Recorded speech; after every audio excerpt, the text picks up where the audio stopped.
Hello, and thank you for listening to the Mental Health on Campus podcast. This podcast is brought to you by the Center for Innovation in Campus Mental Health, also known as CICMH. We work with campuses and community organizations in Ontario to address the mental health needs of students. Hello, everyone, and welcome back to another episode. My name is Lauren, and I will be your host for today. I'm joined by a panel of current and graduated post-secondary students to talk about the struggles of making friends on campus. To start us off, why don't we go around and everyone can give us a brief introduction. Let's start with our current students. And Erin, let's start with you. Hi, everyone. I'm currently in my fourth year studying sport management at the University of Windsor, and I'm also a varsity student athlete. The pandemic hit during the last 2 years of my high school experience and then went into the first year and a half of my post-secondary experience. In my first 2 years, I was a commuter student, but for the last 2 years, I've lived off campus in a house with some of my teammates. Hi, I'm Chavi. I am a second year student at the University of Waterloo. The pandemic hit me in my first year, so grade 9 of high school. Um, and yeah, I am a commuter student, so I stay at home and drive to school.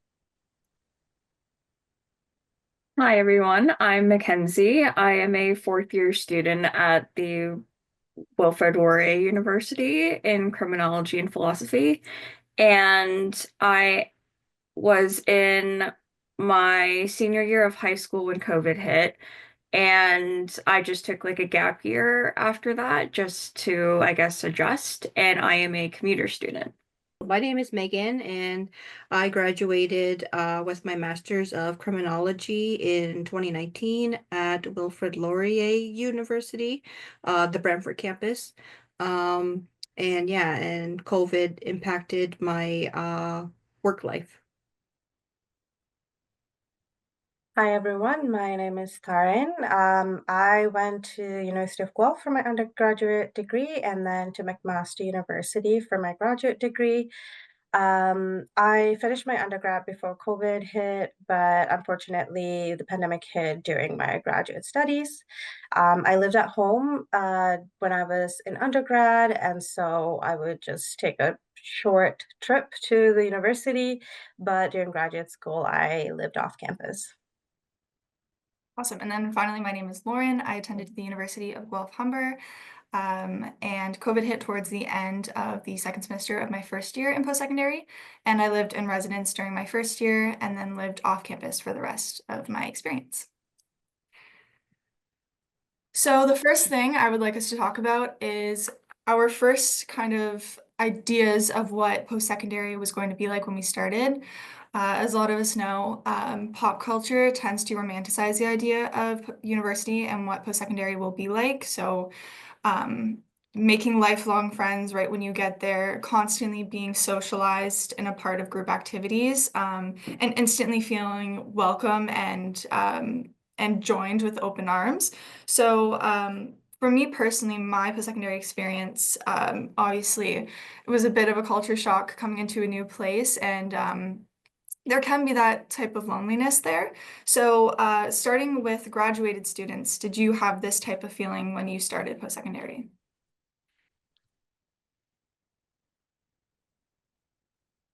Maybe I can speak from my experience. During undergraduate uh, schooling, I guess, I was fortunate enough that a lot of my high school friends went to the same university as I did.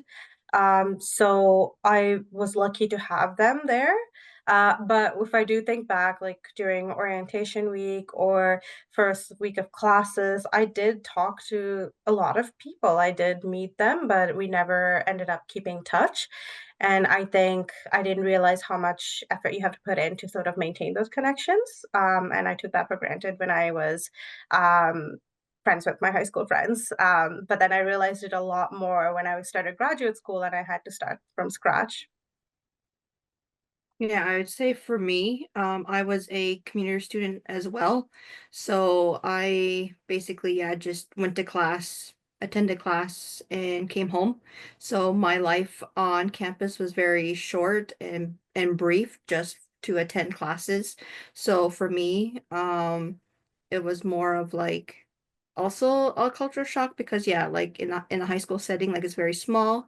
You do share courses with your friends in there, but unfortunately my friends went to either a college or a different university once we did graduate. So basically I just kept to myself.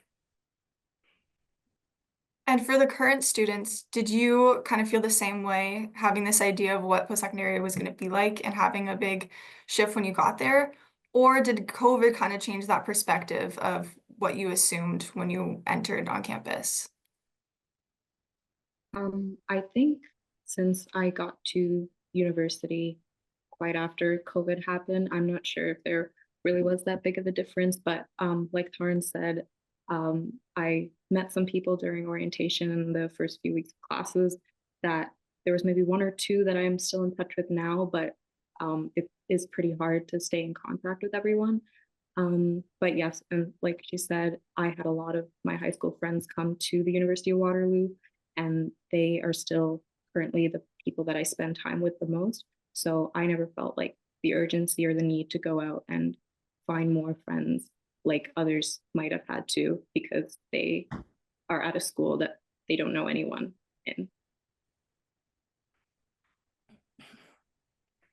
I can go next. So I think for me, coming into university during the pandemic kind of made it challenging because we were off campus for like all classes and stuff. But I was in person, like practicing with my team. So I guess I was lucky enough to have the opportunity to, I guess, like meet 20 new people without really having to try, I guess. But in terms of like meeting people in class, it was obviously very challenging until I mean, closer to now when we're back in person and you're able to introduce yourself and like see people's faces. But I definitely haven't made as many friends outside of like volleyball than I have inside of volleyball.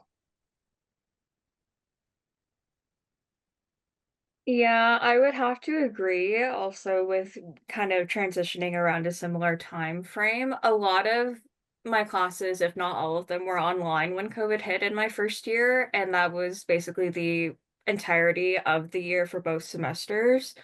Any like friends I would make would be like the odd person you would just randomly have an email send you, be like, "Hey, how's it going?" Or the odd person that you would sit near in class on your like first day back in person, and that's about it. But a lot of those connections, similar to what Taryn said, you had to like really maintain those, and a lot of those friendships I made in my first year I don't have because we all just never put in the effort to keep in contact after that. So what I'm kind of hearing is that there was this kind of you there was some friends that you made for a lot of it, though it seems that the connections you made kind of either were hard to maintain or it was just proximity that kind of put you together.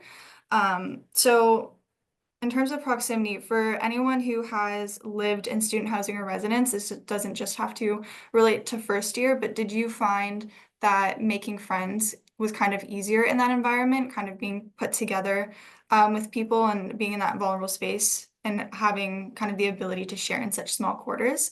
Um, I know for you, Erin, you're with your teammates. So did that make you closer with them? And did that kind of isolate you from the desire to make friends outside of that environment? I think it's definitely made me closer with people that I'm with already so much. So I do really cherish those relationships, but I also think because I have people within my own house that I'm so close with, it kind of makes you kind of stray away from like branching out and like trying to build those relationships because I mean there's a lot of time and effort that goes into trying to build like those lasting relationships, I guess. So living off campus and like student housing, it's given me the opportunity to meet more people, I think, because I'm on campus more often and it's closer.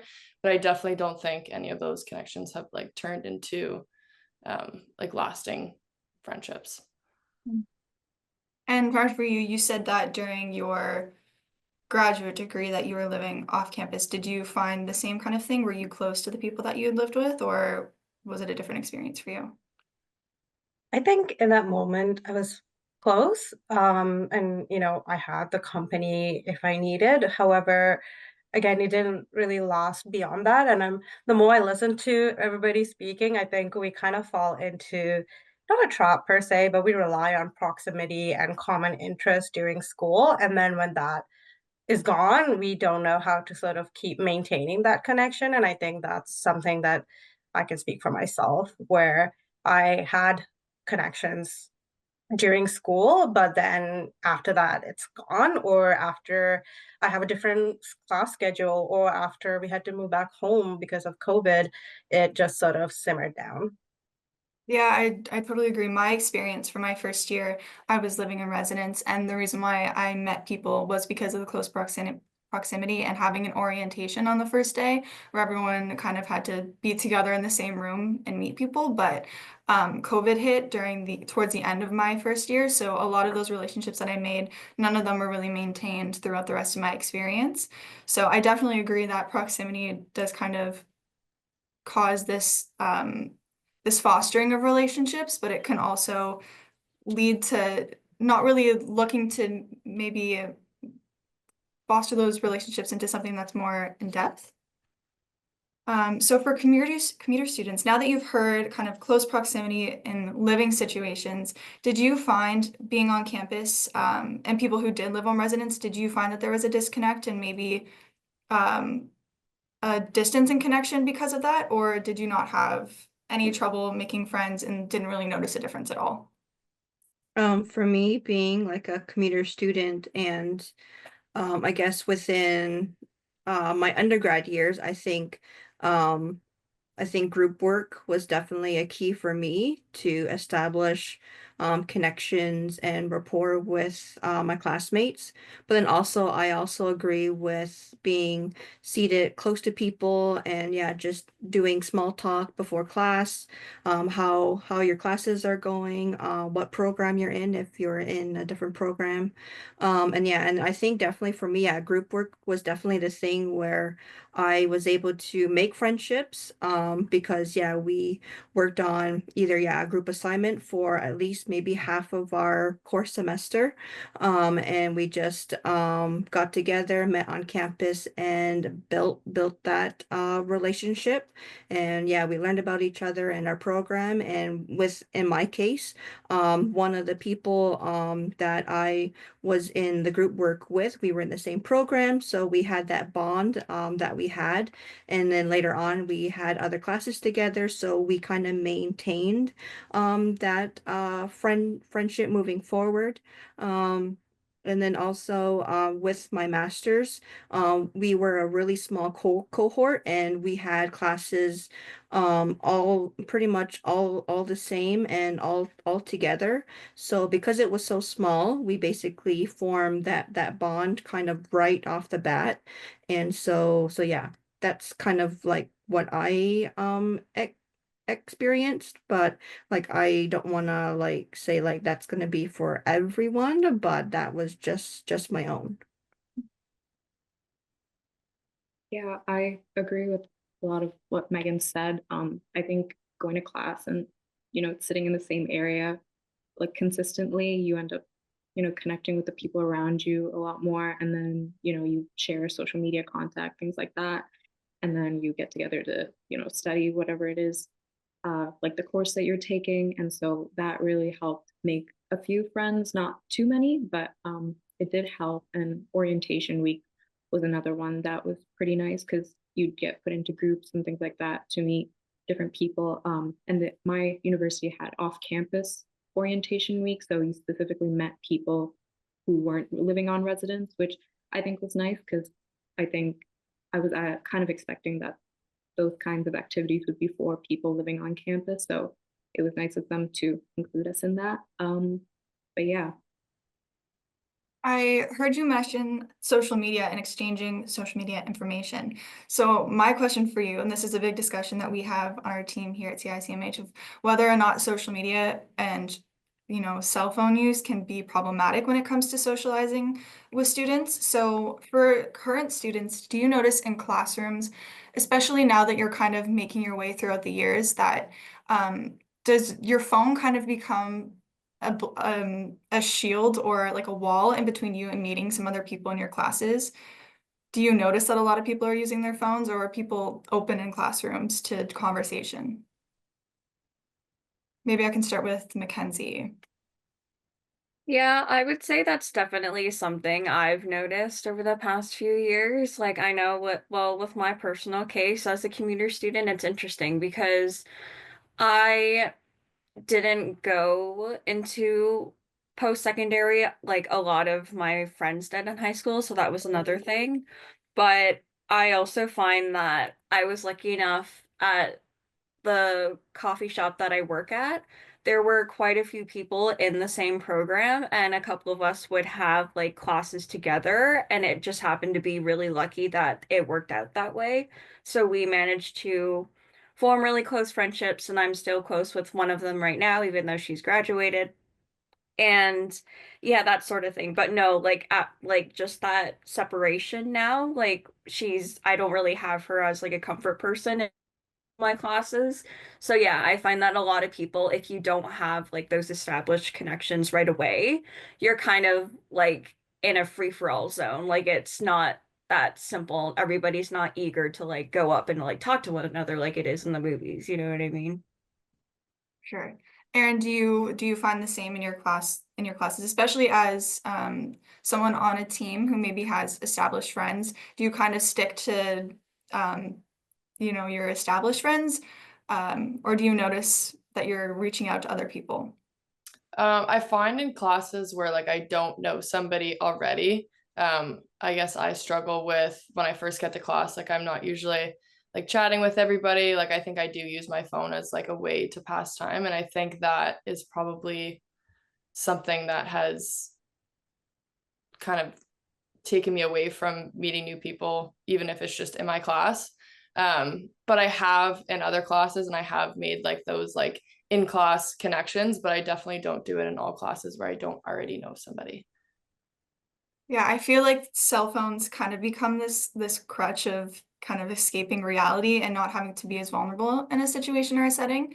Shami, maybe I can direct this question towards you, but in your classrooms, do you find that teachers or professors facilitate icebreakers in the classroom, or provide opportunities for group work, maybe with people that you're not necessarily talking to on a daily basis? Yeah, definitely in the tutorial classes, professors do include group work, and typically they have it set up so that you're put into random groups and you don't have to find people on your own, which is something I appreciate, which is just really great for meeting new people. But within classes, I think typically classes are too big to do any sort of icebreakers. It sometimes has 100 or more kids in it, but even the classes that are small or that kids don't typically come to, even if it is a big class size, they haven't done any sort of icebreakers, and I'm not sure if they think to. But yes, I think it would be nice if they did facilitate something like that at the beginning of the term. Sorry, but it's not something that I've experienced. Before we move over to the graduated students, just something you brought up there about facilitating icebreakers and more group work. Do you think that it's something that is more common in first year classes, and then as you kind of make your way throughout your years, that kind of dwindles and it becomes um, harder to expand? Like you're expected kind of to do that in first year, and then once you're moved on, things are just as is. Would you agree with that statement? Yeah, I would.